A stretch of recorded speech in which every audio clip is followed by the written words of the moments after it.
मोहतरम स्पीकर, मैं गुजारिश आपसे करना चाहूंगा, हजारों की तादाद में वर्कर्स की लिस्टें बनाकर पूरे पंजाब में पुलिस को दे दी गई हैं और वो पुलिस के अफसरान जब लोगों के घरों पर जाते हैं, आप समझते हैं कि शायद आप अपने इस फेल से वक्ती तौर पर कोई टारगेट अचीव कर लेंगे। मैं बतौर एक मुसलमान अल्लाह के नामों के सामने बतौर मुसलमान गवाही दे रहा हूं, नफरत का वो बीज हमारी नई नस्ल में पैदा किया जा रहा है सर, जिसके दरख्तों को जो आबियारी आप कर रहे हैं आने वाली नस्लें वो भुगतेंगी। जनाब स्पीकर, ऐसा कभी नहीं हुआ कि किसी जुर्म, मुझे बताएंगे मेरे मिनिस्टर साहब, लेंगे पंजाब पुलिस से या मुल्तान के लोगों से ये इस्तफसार करेंगे कि अभी भाई जुर्म हुआ ही नहीं है, आपने दफा 144 की खिलाफ वर्जी की प्लानिंग पर 622 बंदे जेलों में डाल दिए। जनाब स्पीकर, मैंने एक एसएचओ साहब से पूछा भाई ये क्या कर रहे हैं, वो मुझे फरमा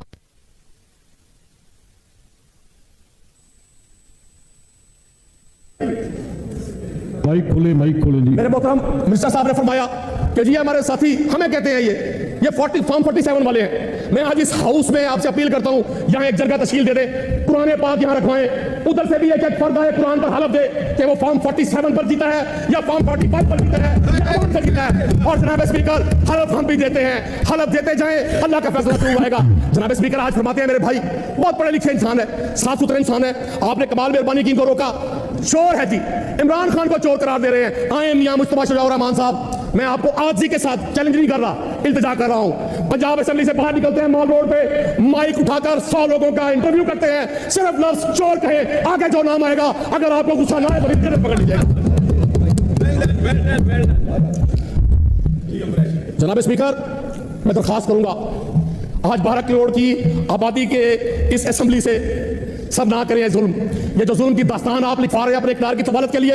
एक शख्स आपका सुप्रीम कोर्ट में बैठा हुआ, वो एक शख्स इतना प्यारा है, आप खुदा की ताकतों को भूल गए हैं, आप खुदा की अज़मतों को भूल गए हैं, आप खुदा की वतनियत को भूल गए हैं, आप कहते हैं हमें अल्लाह नहीं बचाएगा, हमें काजी बचाएगा। जनाब स्पीकर, एक शख्स को हम पर मुसल्लत करने के लिए आप अपने बच्चों को मार रहे हैं, आप शेलिंग करवा रहे हैं, आप एफआईआर दे रहे हैं, अराकीन असेंबली को गर्दनों से पकड़ पकड़ कर आज आप जिन हवालातों में, जिन काल कोठरियों में बंद करवा रहे हैं, मैं उन कुरानों से दरखास्त करना चाहता हूं, ये वक्त जरूर गुजरेगा। कुरान पाक में अल्लाह पाक फरमाते हैं बदतरीन हालात में भी इंसाफ के मामले में अपने दुश्मन के साथ भी इत्मीनान रखो, ये वक्त गुजर जाएगा। मेरे रब ने हमें सब कुछ दिया है, अपनी कायनात का इख्तियार किसी को नहीं दिया, वो सारे इख्तियार मेरे रब ने खुद रखे हुए हैं। जनाब स्पीकर, मेरे भाई फरमाते हैं कि ये एहतजाज की आड़ में शर्त पसंदी करते हैं। मुल्तान में एहतजाज हुआ, कोई एक शख्स, मुल्तान का कोई एक शहरी, भावलपुर का कोई एक शहरी, इस्लामाबाद का जो तारा देते हैं, ये इन्होंने ब्लैकमेल किया हुआ है। शंघाई कॉन्फ्रेंस हो रही है 2022 में, जनाब स्पीकर OIC थी, मैंने खुद सुना शहबाज शरीफ साहब को, मैं पॉलिटिकल वर्कर हूं, बड़े शौक से आपको भी सुनता हूं और सारे हुक्मरानों को सुनता हूं, उनके कॉल और फेल के तजाद को देखता हूं और देखता हूं कि पाकिस्तान पे अल्लाह का कैसा इम्तिहान है। जो जितना बड़ा झूठ बोलता है वो उतने बड़े मनसब पे फाइज हो जाता है, जो जितना बड़ा फ्रॉड करता है वो उतनी नेकनामियां पाता है। जनाब स्पीकर, शहबाज शरीफ और बिलावल जरदारी साहब, जिनको आजकल वो अपनी सीवी लेकर घूम रहे हैं कि शायद अगला प्राइम मिनिस्टर मैं बन जाऊं, वो फरमाते थे कि देखेंगे OIC कैसे होगी। आज आप हमें फरमाते हैं कि शंघाई कॉन्फ्रेंस हो रही है। आपको अगर शंघाई कॉन्फ्रेंस वालों का इतना ही ख्याल होता, आप इस मुल्क में एक साइफर पे हुकूमत ना बदलते। आप इस मुल्क के मस्बत किरदार को अगर दुनिया में बस करने का ये जो ठेका आपने उठाया हुआ है, जनाब स्पीकर, वक्त साबित करेगा अल्लाह अल हक है। आप दुनिया पर, आपने इमरान खान पर जो इल्जाम लगाए, आप कहते थे, हम सुनते थे, कोकीन पीता है, चर्च पीता है, 1.5 साल से आज आपकी हिरासत में वो मैं आपकी मजबूरियां समझता हूं सर, जनाब स्पीकर, मैं आपकी मजबूरियां समझता हूं। मैं तो वो बात कर रहा हूं जो आम कॉमन पाकिस्तानी कह रहा है कि आपने जितने इल्जामात अपने मुखालिफ पे लगाए, अल्लाह ताला ने उसकी 1.5 साल की जुर्रत और बहादुरी की वजह से वो सारे इल्जामात खो दिए। आप कार की डिग्गी का एक इल्जाम नहीं खो सके।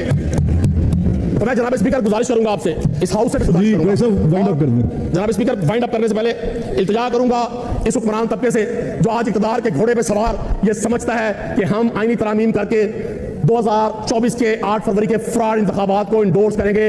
पाकिस्तान की आवाम हर चीज से वाकिफ है, आप ना सिर्फ दिलों से उतरे हुए हैं। और वल्ला अगर जब आप कहते हैं जी महंगाई खत्म हो गई, GDP 6 हो गई, फला चीज ये हो गई, इशारिया वहां चले गए, स्टॉक एक्सचेंज वहां चली गई, जब तक जनाब स्पीकर गवाल मंडी में रहने वाले एक आम आदमी की जिंदगी में तब्दीली नहीं आएगी, गुजरांवाला के गांव के बच्चे की जिंदगी में तब्दीली नहीं आएगी, एक मजदूर अपने बच्चे को रोटी नहीं खिला सकेगा, एक तनख्वाहदार अपने बच्चे की ख्वाहिशात पूरी नहीं कर सकेगा, हम इन सारे फिगर्स को फ्रॉड कहेंगे, धोखा कहेंगे, चोरी कहेंगे। जवाब देना है राणा साहब, तुसी नहीं मैं तुसी ते आखिर ते करना है, आखिर ते राणा साहब फिर तकरीर उन्नी दी आनी चाहिए जिवें दी प्राइस साहब दी आई है, तुसी तो अगे कर बैठे हो।